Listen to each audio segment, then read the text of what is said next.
Hey, thanks for coming. Welcome to the Love Shack.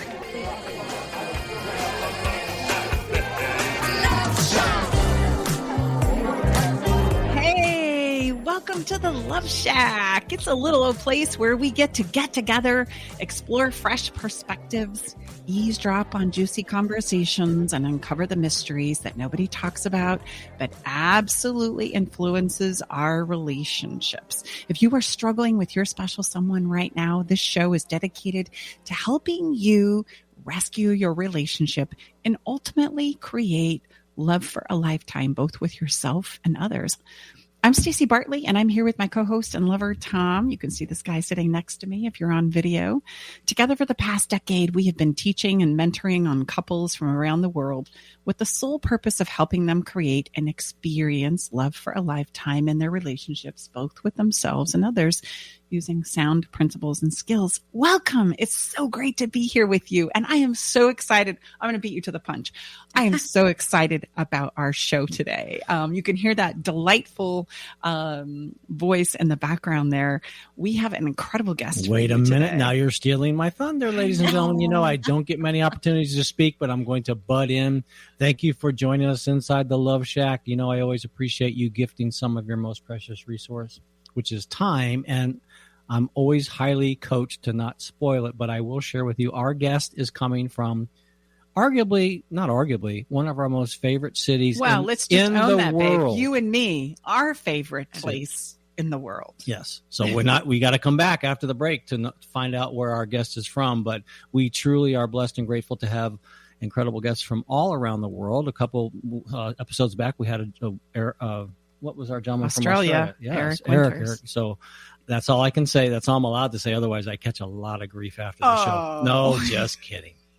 Great to have you here. Great to have you. Yes, thank you. And have you ever wondered why we do what we do in our relationships? Like, have you ever been curious about why we are drawn to fall in love with the people around us and turned off by others? Yes. Yeah. The compelling drive to understand our partners at times can bump right up against making us obsessed and crazy as well, right? I know I've been in that camp. But the truth is, making sense of ourselves is a huge ongoing conversation. It's one of the most challenging things that we do, to try and see and understand ourselves by objectivity as well as reflection inward. Understanding ourselves and the people that we love creates a stream of daunting, it seems sometimes, and never-ending why questions that we want to answer. We just know that if we can figure out our partners or obsess about one more thing in regards to our self-analysis, we can finally eliminate our problems and uncover the solutions that we long for that impact our lives and our relationships. In my work over the past decade, I've had the privilege of seeing a person's patterns, relationship patterns. It's essentially a connecting of the dots, so to speak, that always connects us back to the person's belief about themselves, ironically. Now, through these unique frameworks and processes with my clients, the pursuit and the goal initially is helping a person develop a knowing of self that we can then use to share ourselves with others. And by developing this, ironically, we can then have the ability to allow others to do the same, essentially share who they assess themselves to be or know themselves to be with us. That creates connection, folks. When I share a little piece of me with you and you share a little piece of you with me, in that sharing and that exploration of self and each other, it creates a bond.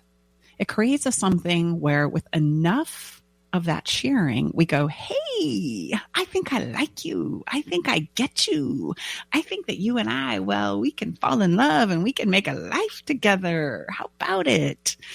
And so today I have a special surprise for you, because one of the most difficult things that we do in life is to try and see ourselves, like observe ourselves, know ourselves, accept and embrace ourselves. And in the Love Shack, but in the Love Shack today, we have a special guest who happens to be an archetypal psychologist. Now, I probably am going to assume that a lot of our listeners are not familiar with this, but it's actually something that one of the wonderful founders of psychology and psychiatry, more than 100 years ago, contributed to this work. And his name is Carl Jung. And look him up because he's a fantastic person who talks about psychology, but he was actually one of the instigators of archetypal psychology. And archetypal psychology just means that I get to learn about metaphoric images that I can then use to explore myself, which is a fascinating thing. Again, the most challenging things that we do as a human being is to see and discover and uncover, and more importantly, accept who we are in this moment. Now, this is a never-ending process. That's why the conversation of trying to figure ourselves out and others is so daunting, because it's an ever-evolving process. Who you are today will not be who you are 10 years from now. It's a constant growing and evolution, and that's just the way it's set up. So today in the Love Shack, Tom and I are so excited to have Claudia Monticelli as our guest.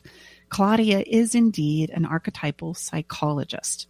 And together, we're going to be giving you a private experience of the power of archetypes and the role that they can play in our relationships.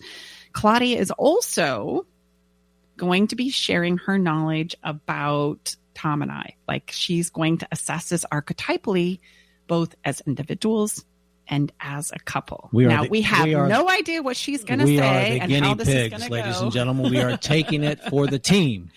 I'm sure that this episode is going to be insightful as well as surprising. Please stay tuned with us as we take a short break, and we'll come right back with Claudia in the Love Shack. We'll see you in a minute.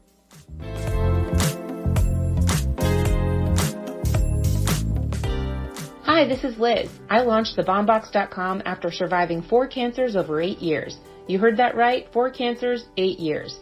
I'm really good at getting cancer. I was especially miserable during breast cancer radiation treatment. I needed tools to help me with the gruesome side effects not covered by prescription meds. Online searches resulted in loads of bright pink sassy t-shirts and tote bags. I wanted ice packs and lotion, not pink stuff. So I launched thebombbox.com last fall, featuring self-care and gift packages for cancer patients. And the business is exploding. We've been covered in USA Today, NBC, and Yahoo News. Most importantly, we've helped hundreds of patients in our first year alone. We're offering the Love Shack listeners a chance to win a soothing skin and lips box to keep or gift to a friend or family member. To enter the Bomb Box giveaway, simply go to stacybartley.com/fun. And please check out our wonderful line of cancer care packages at thebombbox.com. That's TAGBALMBOX.com.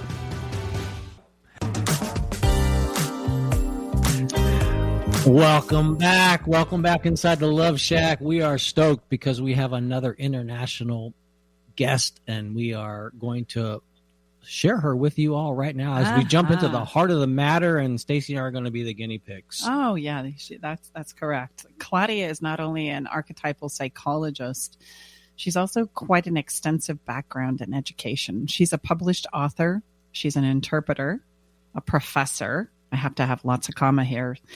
International liaison officer, voice trainer, psychic medium, medical intuitive, energy healer, hypnotherapist, consultant for both the Italian and U.S. governments on topics ranging from educational policies to cybersecurity. In addition, she has research that includes social linguistics and archetypal psychology. So it makes me wonder, gosh, what have I been doing in my spare time, Claudia? Claudia, welcome to the show. It's great to have you here. Please say hello to our listeners. Right from Rome, Italy, one of Tom and I's very favorite places on the planet. We learned so much about being in Italy, about lifestyle, about human connection and relationships. It's a pleasure to have you here with us. Thank you so much, Stacy, Tom. Hello, ladies and gentlemen. Now, of all of the words that you said, Stacy, in the beginning, 2 things stuck out. Juicy, and I'll right away, juicy, and archetypal psychology. So those are linked. They're linked. So we're in for a juicy session here today. Oh, that's awesome. So I just want to dive in and please tell our listeners about what archetypal psychology is. Give us a brief summary there. Cliff Notes version, if you will. So tell us about the archetypes themselves, right? All right. That's a twofold thing. So you gave a brief introduction talking about Carl Jung, and that's true. He wasn't into archetype psychology, though, but his protege, James Hillman, was.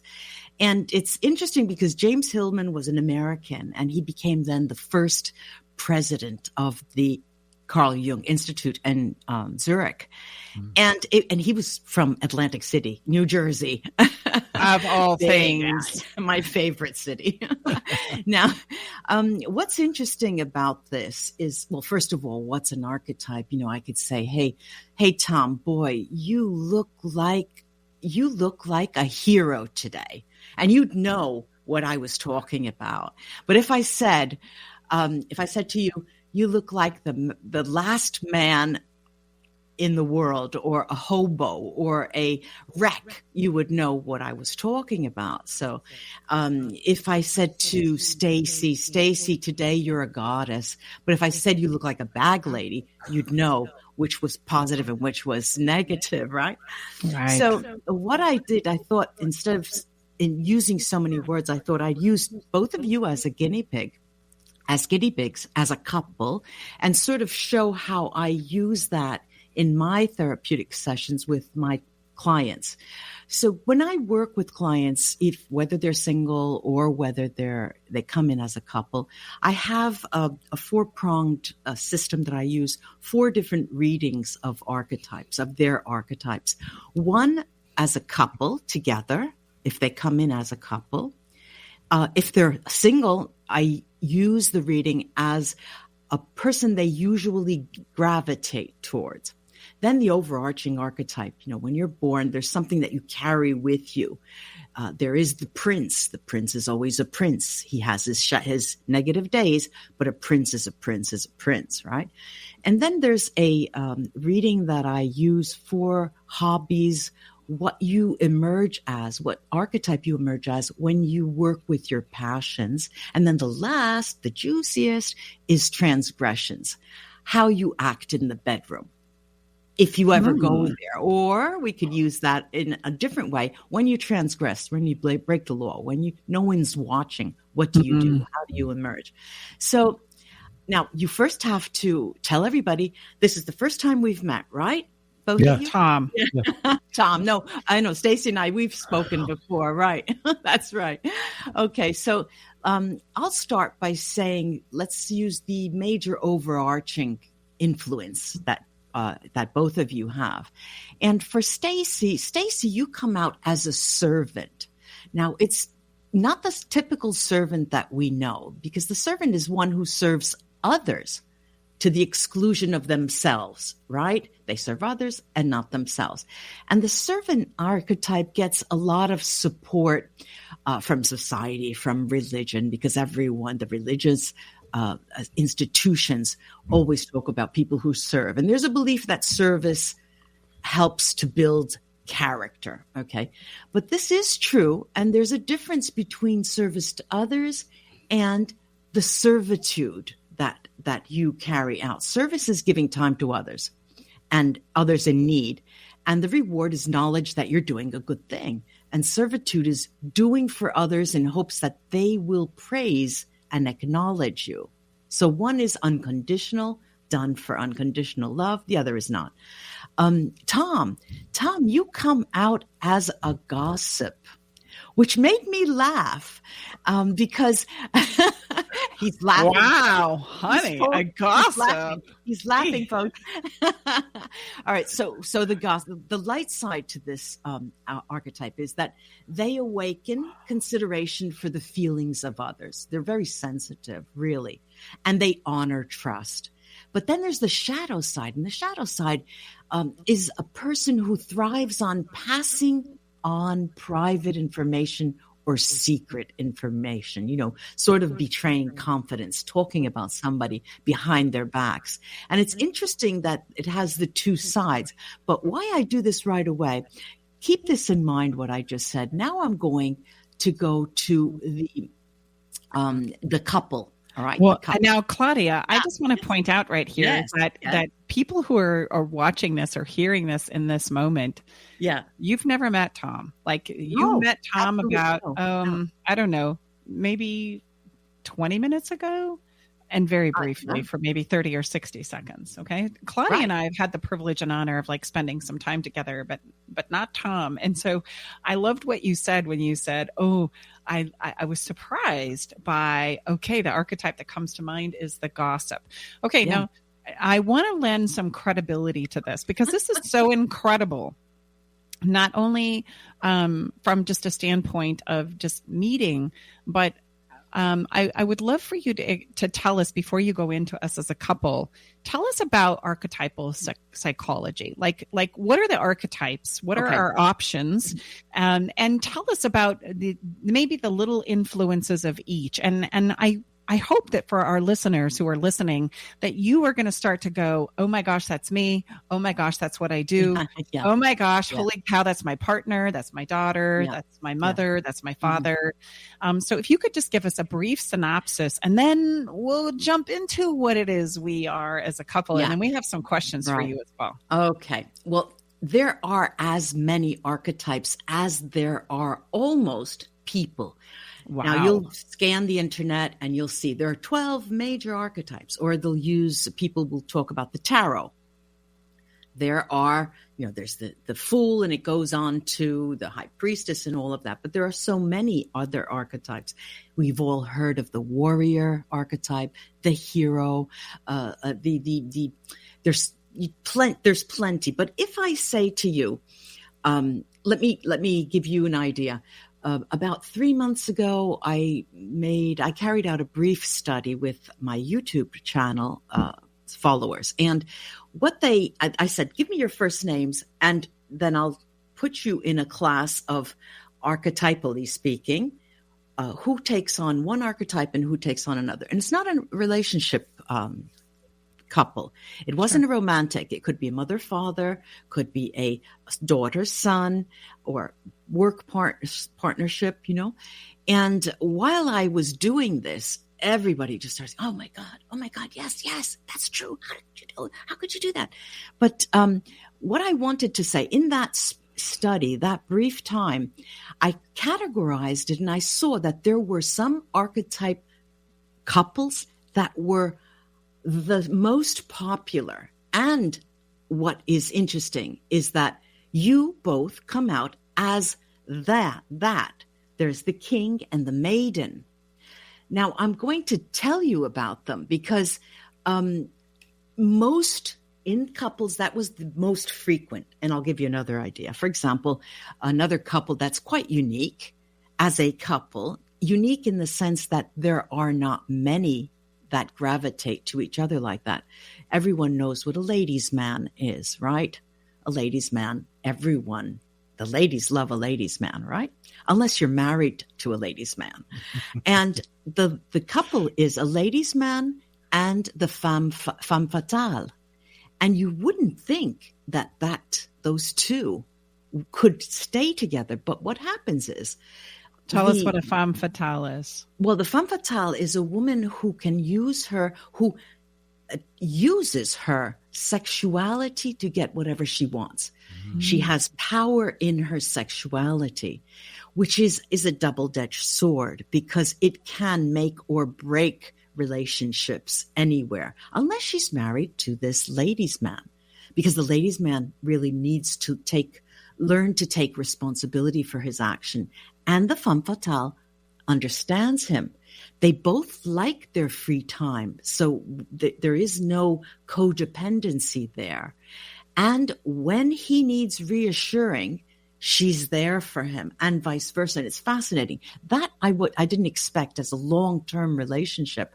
But then we have this relationship of yours, which is very, very, very, very common. The king and the maiden. And Tom comes out as the king, and Stacy, you come out as the maiden. But what are they? We know what a king is, right? Everyone knows what a king is. But what motivates the king?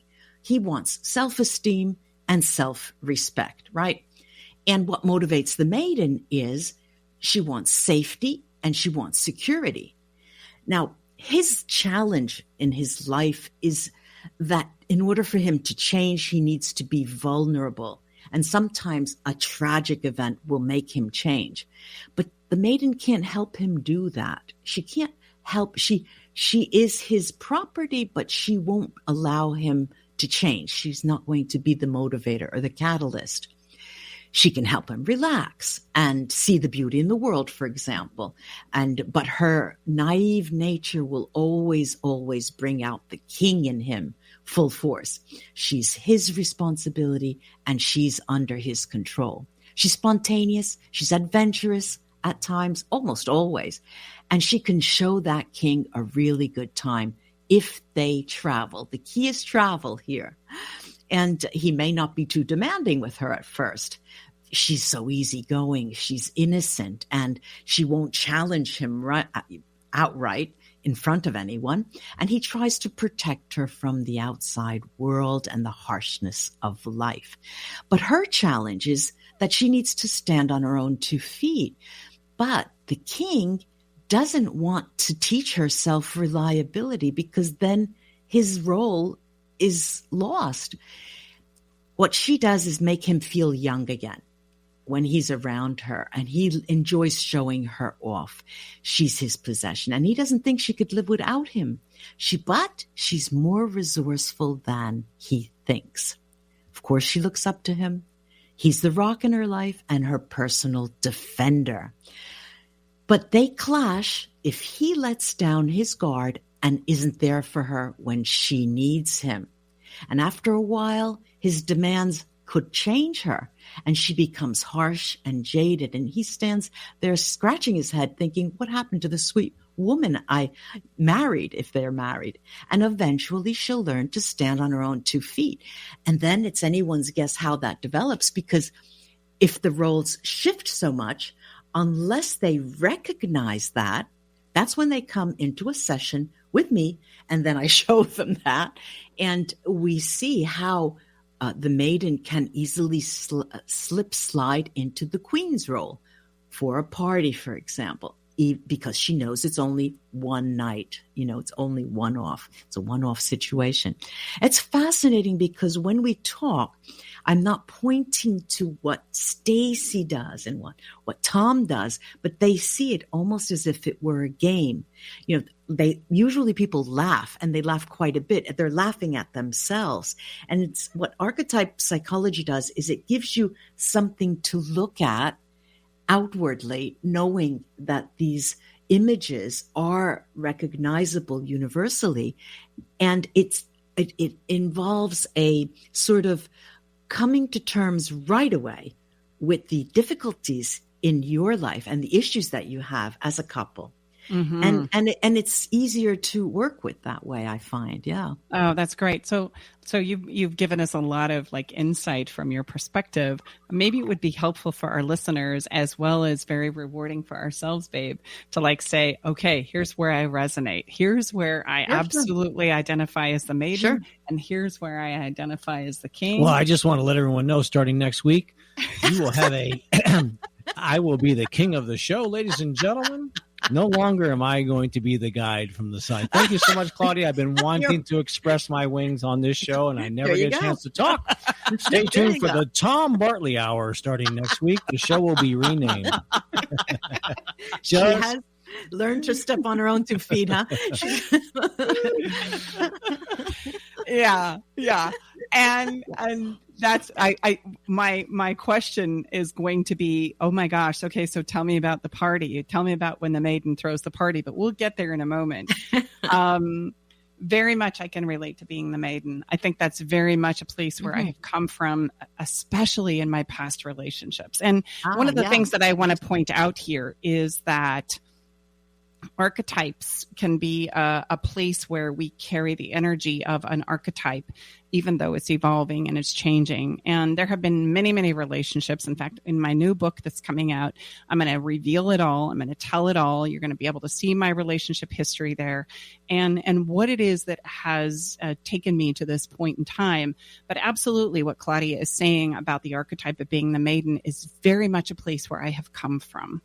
And I would also say that very much Tom and I have come together. He very much is a place where I find safety, security, protection. He very much is my rock, like Claudia said. He is very much my go-to when my world and my foundation beneath me is falling apart. As well as what she said that was profound is I am the girl that is creating the spontaneity, the safe place, the reason to have fun, to switch it up, to create some kind of a place where we can come together and we can not only pursue what needs to be addressed as a king would, but we can also have a little fun along the way. That's something I'm very passionate about. And as a maiden, I have been very submissive in prior relationships. I have been very submissive in regards to not standing on my own 2 feet. In fact, I have a wonderful mentor teacher of mine way back in 1996 that said, Stacy, like, when are you going to stop riding in the back seat of the train and you're going to take your place in the front of the train? And I was like, what are you talking about? So what Tom referred to is, ladies and gentlemen, next week, I have very much stepped into, especially over the past decade, asserting myself in my own 2 feet. So Tom's like, whoa, okay, I'm not quite sure how to interpret that. So that's my takeaways. Like, that is very much a person I am still. I love to serve. I love to contribute. I love to think that my experience, what I do here, matters. I love to think that I can influence through love, through appreciation, through maybe quietness of demonstration, not so much my boldness of standing on my own 2 feet, makes a difference in our relationship, right? I also pride myself in stirring it up a little bit and saying, hey, I think you, King, need to take the weight off your shoulders, and we need to go and have a little fun. So Babe, I would love to hear from you. Like, what did you resonate from what Claudia had to share with us? Yeah, I mean, and you know, babe, this is something we talk about. I think there's, my perception and experience is, you know, I would say king for me is synonymous with leader, and my respect for leadership is those that lead, that raise the tide for everyone. Leadership, in my opinion, great leadership, masterful leadership, is not domination. It's not coercing. Leadership is leadership, you know, not being afraid to do anything that you're asking others to do. So it's this servant leadership. So that's, you know, I appreciate that. And that's really how I've tried to model my life. I have a wonderful brother that's done that, you know, militarily in a way that's very unique as well. So, you know, and I think at least our country is really missing that right now. Oh, yeah. And, you know, in our body of work and working with our private clients, we always say, look, someone has got to be the leader when you're trying to rescue your relationship, because in the absence of leadership, chaos will absolutely prevail. Stay with us. We'll be right back. Navigating the silent, complex moments of separation or your partner's need for space can feel like walking through a maze without a map. If this sounds familiar, know that you are not alone. This journey, filled with uncertainties and introspection, requires a gentle, understanding guide. Hey, I'm Brooke from Love Shack Live. We see you, and more importantly, we get it. That's why we created the Separation Support Bundle, a collection of resources designed to not just guide you through separation, but to offer comfort and clarity during these times. Our separation guide offers insights and support to help make sense of your emotions and the process of separation. And for those moments when words escape you, our guide on 10 texts to send when navigating space provides thoughtful prompts to help communicate with compassion, plus a soothing separation meditation to help ease the overwhelming moments. Because sometimes all we need is a starting point, or a way to start feeling okay again. Remember, you don't have to journey through these complexities of separation alone. Our Separation Support Bundle is here to accompany you, guiding you towards healing, understanding, and most importantly, the renewed sense of self. Visit stacybartley.com/bundle today to access your free separation support bundle. At Love Shack Live, we're all about exploring the real stuff that relationships bring, the good and the challenging. So let's tackle this together, because even in the hardest times, there's hope, growth, and yes, even love to be found. Yeah.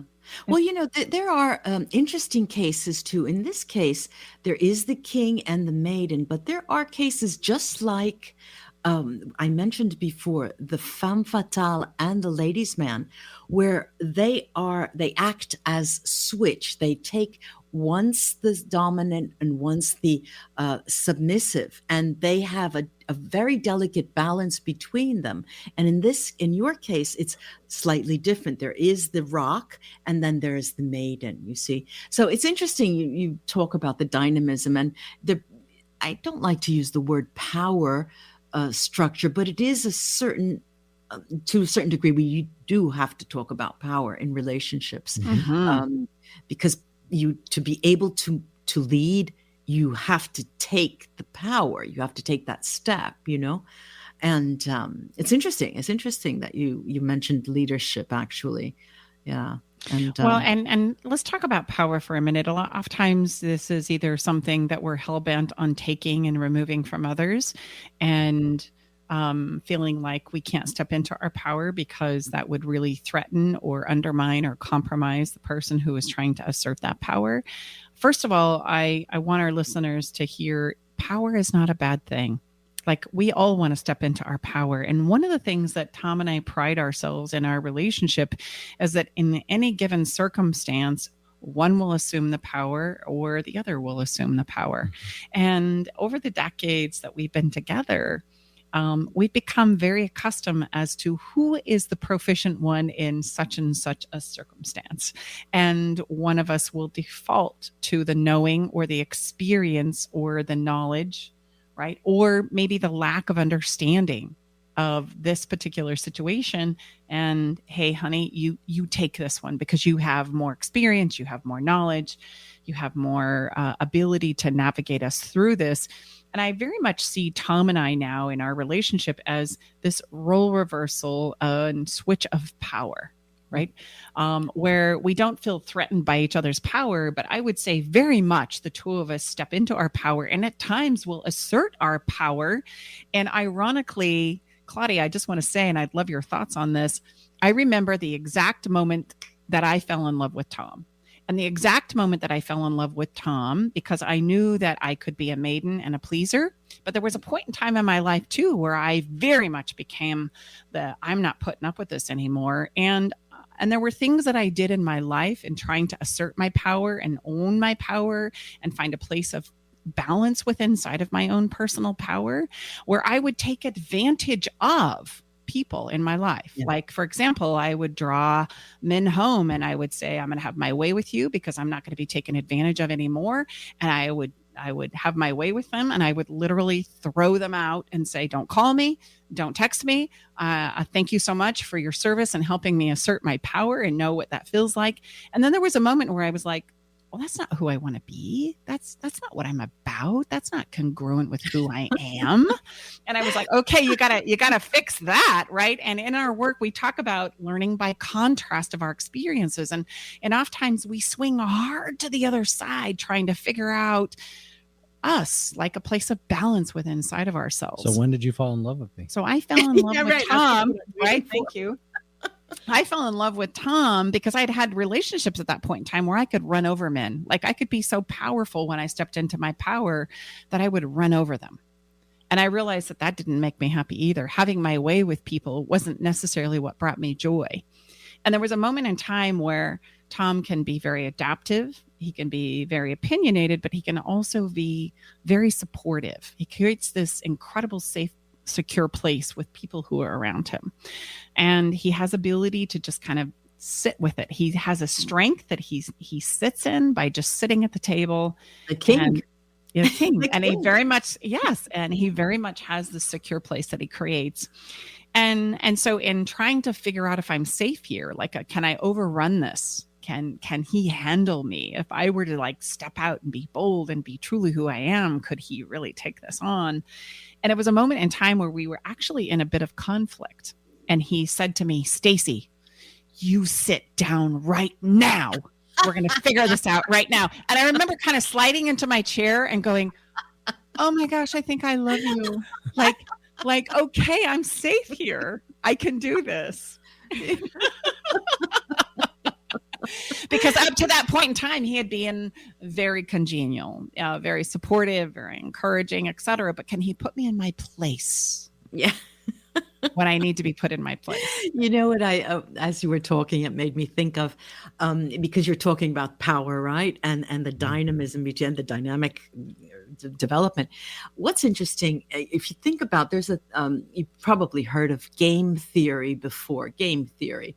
And I haven't. Game theory, essentially, what is game theory? Game theory says that in a relationship, just like business, anything, if you want to continue the game, no one must win, because when someone wins, the game ends. And so that's the key, and it is about power, and it's ceding power and taking power, giving someone the limelight and you stepping back, because it is as powerful to step back and then give the limelight to someone, because you are you're celebrating them. And it is a celebration, and it's very, very powerful. If you think about any kind of ancient culture that celebrates with fire, and that's what I'm talking about. It is ritualistic, and rituals need to be really highlighted in relationships as well. Even on the job. I mean, if something goes well, okay, we're going out, start, get that champagne. And this is something that people still don't do enough of, I guess. Well, COVID aside, but interesting. And it was so funny. I was listening to you saying I would run all over them. I would take the men, use them for my needs, and then just leave them. And I thought, boy, she was very kind. What I do, cave woman, I just take my bat, go out, get one, hit him over the head, bring him in the cave, and not even say goodbye. Just I thought, you are kind. Well, and so archetypally, Claudia, you would see yourself as the cave woman. Where you go hit him over the head, drag him home. That's right. And then set him out under the tree as though nothing happened. Well, and all kidding aside, I think, Claudia, what you just described, before you became the cave woman was truly was. I talk with this often with Stacey. I also think a king, a good leader, understands leverage, and like you so eloquently described, when you can defer and pass the spotlight to someone and let them shine in their brilliance. To me, that's the greatest leaders. It's the same in sports. The most valuable players here in America. You look at the Michael Jordans and the LeBron James. I mean, they make everyone around them better. They make everyone all. That's what it's all about, really. The tide rises all ships. So, I mean, as Stacey's so wonderfully described, we have come to the place where we can very quickly and easily and safely pass the leverage between each other. Now I say, it's not 1 + 1 = 2. 1 + 1 = 3 or 4. Yeah, sure. Sure. Well, and what's interesting about that is I don't want to say maturity, but it's development. But even when other people come into your presence, dinner parties or anything like that, it just glows. The light just shines. It's wonderful. It really is. Thank you for that. I'm having a memory, babe, of the first time after 35 years of knowing who you were, when my antennas would go up. That's a story for another time. But long story short, I've known Tom and been aware of him as a young girl for 35 years. And he didn't know anything about me, but my antennas would go up every time my sister and brother-in-law would say, hey, I have this friend named Tom and he's, X, Y, and Z. So imagine 35 years of this. And now I'm sitting at a kitchen table for the first time in 35 years. I've gone from 14 to 47. And we're sitting at my sister's table, and there's Tom, and he's at the very end of the opposite side of the table. And I remember looking across at him, and it's so fascinating that you say the king, because I remember looking at him sharing with my brother-in-law and sister what was going on in his life as I was trying to have a conversation, ironically, with his brother. He was single at the time, and I think secretly they were trying to line us up. Not so secretly. I think there was some cahoots in the background with my sister and brother-in-law about having him bring his brother along. However, my focus was on what this person was saying over here. And I remember looking at you, and when Claudia said king today, that immediately took me back to that moment where I went, that's exactly how I saw you. is a king. And I'm curious, babe, when we start exploring archetypes, like, and again, this show is like an opportunity for us to look at ourselves through imagery, through archetypes, to taking those parts and pieces of ourselves where we think, yeah, this fits and I relate to that and that makes sense to me. What goes off for you personally when we say, babe, you're a king? Well, I can't wait for the renaming of the show starting next week. No, just kidding. I've tried to demonstrate my life in a way where I have always respect, the people in culture and society and such that have that quiet confidence about them. So, I always, if what it is that you're so sure about, you don't need to talk about it. You simply can demonstrate it. To know and not to do is to really not yet know, and so that's that's what was modeled to me. That's how I was raised. That's how my oldest brother conducted himself at the various highest levels. So I just have a lot of appreciation for that humility and that modeling and demonstration in a way that serves the greater good. Again, using the athletes and at the highest level, they're not typically big talkers. They're demonstrators. So, keep, there's always something to learn. There's always something to be humble about, but I really believe at this point of our evolution as a society, people are looking for someone to be the leader, and in our body of work, relationships, it doesn't matter, but someone needs to raise their hand, especially in our specific body of work where we're helping people rescue their relationship. Someone has got to raise their hand, and it only takes one and say, look, this is not going well, and something has to change, and I'm going to be the leader. So that really resonates well. Oftentimes, my image of a king is somebody who says, this is what's going to happen. It's going down right now. And I don't care who says anything about it. Right. And yet, what you demonstrate so eloquently, babe, is the ability to be a king, to be a leader, to be that person who inspires safety, security. And yet, if you need to, just like the moment I fell in love with you, you can say, you sit down now and we're going to figure this out. And I remember just like, okay.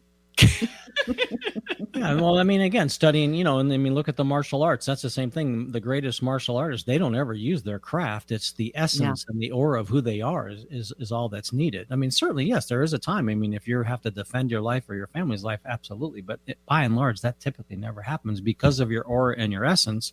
It's not even a problem. Well, and in the spirit of full disclosure, when I was looking at you from across the table, it was the intensity of his eyes. And those of you who are watching Tom on YouTube can see he has these beautiful green eyes, but they are intense. They are so intense, right? And those of you, I just described him for those of you who are listening on the podcast. Like, Tom has these beautiful green eyes and they are so intense. Claudia, you know what I'm talking about here, right? Yeah, all the female callers are going one by one. Tom, let me talk to Tom. Let me picture those eyes. Oh, I know. And boy, would there be a swoon of them. You could be the king that had a whole swoon of concubines, honey. I'm so glad that you're faithful and monogamous. Kings usually are. They are. Really? Tell us about that. Claudia. No, see, the king is a leader. And as you heard Tom speak, ever since he started talking about himself as a king, not once did he ever not include others. And so he's always in a context, a social context, but he's not one to go out on his queen or maiden or anything. He doesn't have time for that. That's not important. He has a reign to work with, and everyone, he doesn't see men and women. He sees people, because all of these people are what makes up his reign. And he has to be faithful to these people. He has to garner their trust. And if he loses the faith of someone and the trust of someone who's with him, it's over for him. Goodbye, king. That's it. Wow, that's incredible. So in the couple of minutes that we have left here to have this and explore this wonderful world of archetypes, again, for our listeners, tell us the 12 basics so that those who are listeners can say, oh, yep, that's me, that's me, that's me. Well, let's say the 12 basics. I'll rattle it off. Let's say all right, that you could be the actor, you can be an artist, you can be the addict, you can be an alchemist, a diplomat, right? A disciple, you could be a dreamer, a beggar, the fool, you can be a fool, a gambler, a healer, a soul searcher, a knight, a liberator. Now, the knight is quite different from a king, a liberator, a lover, a magician, the sadist, seeker, slave, storyteller, beautiful people, storytellers. You should, fantastic students, teachers, warriors, witch, wizard, vampire, and there are quite a number of them around, and thief. There's so many, but those are for certain, let's say certain areas, but there's an advocate, people who stand up for other people's rights, activists and advocates, an athlete, the athlete, someone who's disciplined, a caregiver, fashionista. The spiritual seeker is different from the visionary, the rebel or the queen, and the intellectual. So there are quite a few. The recluse, or the monk, the male messiah, the nurturer. We talked about the nurturer, perhaps. I don't think I mentioned her. Mystic, a matriarch. There's so many. The seductive muse, the femme fatale.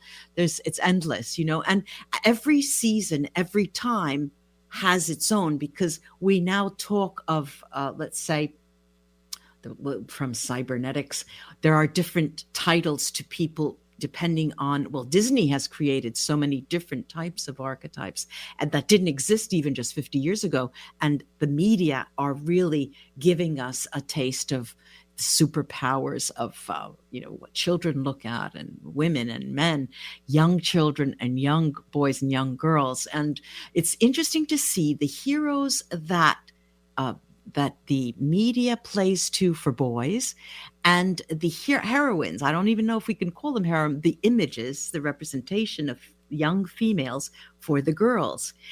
They all look at heroes, the boys, and the girls are still looking at princesses, and they're not, they just haven't come to that vision of, yes, there is the superwoman. Yeah, but there's only one of her. We don't, and so it's still difficult, even at that young age for young children, because they're so influenced. Interesting. Let's see. Is there, synopsis and summary where we can run through those, and wherever you are in this moment, listener, just what do you resonate with? Because that's going to be something for you to explore deeper about. And Claudia, if people wanted to connect with you, tell us how we can do that. Where would they go? They could go to Instagram. It's called The Magic of Pleasure Seeking is my account on Instagram. The name of my book, The Magic of Pleasure Seeking, or my website, claudiamonticelli.com, christellemartinet.com, my psychic medium name. And that's about it. You could find me. Just put Claudia Monticelli. You'll find me. You'll find that's great. Claudia, it's been such a pleasure. And for me too. And for me. Thank you so much for having me. Let's come back and do this again. And sometime. Thank you for crowning me the king. Yeah, anytime, Tom. Bye-bye for now. Bye-bye. We're going to take a quick break, and when we come back, we are going to have a little bit of fun. It's our Follow the Fun segment, so don't go anywhere. We'll be right back.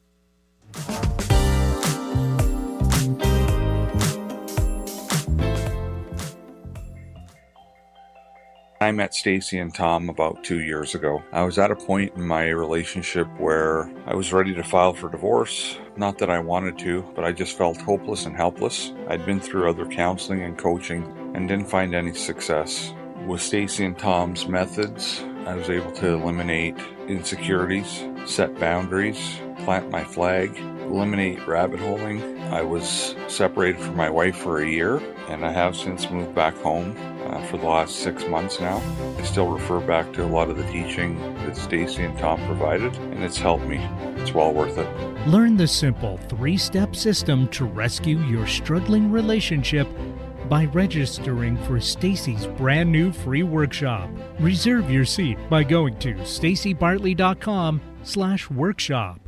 Exploring new territory every day. This is Alternative Talk 1150. Welcome back inside the Love Shack. We just had awesome. I'm laughing because our heart of the wonderful matter. engineer And has thank such you. a This is wonderful King Tom along with Maiden Stacy right here inside the Love Shack. You have to go back and listen if you don't understand my humor. And actually, there's no humor there. It's Tom Bartley Show. Stay tuned, ladies and gentlemen. Next week, you will be blown away.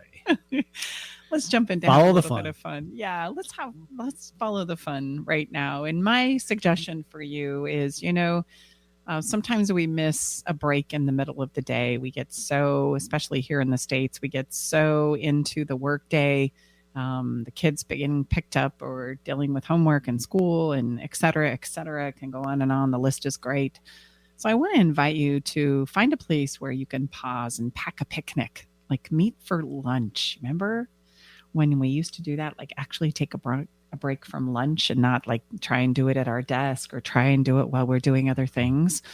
And I want to remind you that a lunch in the middle of the day for a break or a recharge, it can happen in an office, it can happen in a park, it can happen in a car. And what would be so wonderful is if you packed a picnic and maybe went to, by chance, if your lover works in an office, go to the office, have a picnic there.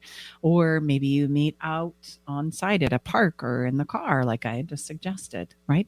And if by chance you're working at home, because a lot of us are right now, how about if you get out of the house, you take that hour and a half, and you go somewhere outside of your home to enjoy that picnic, perhaps some good tunes, and I don't know, maybe a bit of fooling around.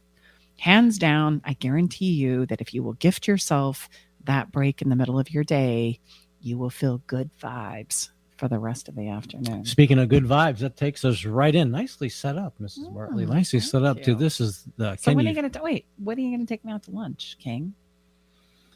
I'm at a loss of words right now. She put me on the spot. The maiden needs to be taken out for lunch. You're right. We need to get out of this house, and we need to go fool around for the afternoon. That takes us into Can You Feel It, ladies and gentlemen? Can you feel it? No, we got an awesome song. This is one of our boom boxes always on because we always have music. In fact, it's charging right now. So Stacy heard this song and came out from where she was. She said, "Oh my gosh, this is the song for this week's show." And the Can You Feel It song today is a wonderful artist by the name of Maysa, Maysa, and she has a song called Friendly Pleasure. And because we've been talking friendly pressure, all about, what did I say? Pleasure. Oh, well, that's because I'm thinking about pleasure. I'm thinking about my afternoon with you. Keep it radio today. friendly, Mrs. Bartley. All right. Friendly pressure. Pressure. Because we've been talking about seeing ourselves, maybe from archetypes today and images. I really want to just emphasize today, my whole takeaway from today's show is the conversation about learning and discovering who it is we are, or who it is we see ourselves as. And when we can do that, then it puts us in this really wonderful place where we can share who we see ourselves as with someone else. And I want to impress upon you that when I can do that, when I understand myself enough, because I've observed, because I've been reflective, and because I've accepted and owned those parts and pieces of myself, it puts me in a place where I can actually share myself with somebody else in a much different place than if I'm hoping that they will see me, they will accept me, they will honor me. And ironically, when I have the ability or the confidence to do that to some degree within inside of myself, it actually allows me to give that space and permission to someone else. Until then, we as human beings tend to be fighting for the discovery of who we are. And it's not until we discover and accept who we are that we can actually give that gift across the table, because we're too busy trying to figure out what's going on for me, what I need, and why it is I'm miserable. So this song today is a credit to that. In this song, she talks about, I don't want to be weak. I just want to be strong. I don't want to be rough. I just want to be sweet to you, baby. Friendly pressure. And may we all find that place of friendly pressure within inside of ourselves that we could explore, and then we can practice showing up as we see ourselves in this moment. Maybe me as the maiden, but being able to stand on my own 2 feet. And Tom is that incredible king where he's not only thinking about his own power, but about how he is, that he distributes that evenly and equitably to the people around him and the people that he loves. Every week, we do a Can You Feel It moment. And if you want to see not only this week's song, but all our episode songs, please go to our website. You can find all the songs that we have chosen for each and every episode. And it's your opportunity to feel what it is we have talked about. And by the way, Tom, I think we need to talk about the Follow the Fun list, because Follow the Fun, because we have an awesome giveaway. Our last week's guest is so kind to the Bomb Box, right? Yeah, and so you have to be on the fun list. So it'll be the first Thursday of November where we'll be giving that away. And throughout the month of October, we are promoting this giveaway for breast cancer awareness, and Bomb Box is doing a giveaway just for our listeners. And the Bomb Box is functional products for the ones that you love that have received cancer treatment. So to enter to win the Bomb Box for your loved ones, all you need to do is get on our fun list, and you can do that at our website. And we have a spooky episode next week real quick, so don't miss it, coming up. And thank you so much for being with us inside the Love Shack. If this works for you and we've provided value, which is always our intention, please share it. Yeah, and a special thank you to Claudia Monticelli for being here and sharing with her, or with us actually, and our listeners, the Archetypal Psychology, and for letting us know that I'm the maiden, baby, and you're the king. We're Tom and Stacey Bartley. We are the hosts of Love Shack Live, together with our engineer, Eric Ryder. Thank you so much for being here and spending some of your precious time with us inside the Love Shack. We look forward to being back here with you next week, same time. Until then, be good to yourself. Enjoy sending you love.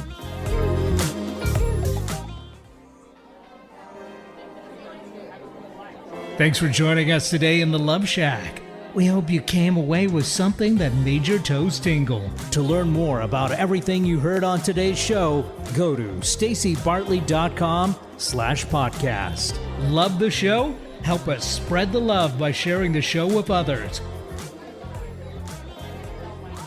Okay, everybody, time to go. We gotta close the doors to the Love Shack for this week. You don't have to go home, but you can't stay here. Come back next week, though, and join us for another edition of Love Shack Live with Tom and Stacey Bartley.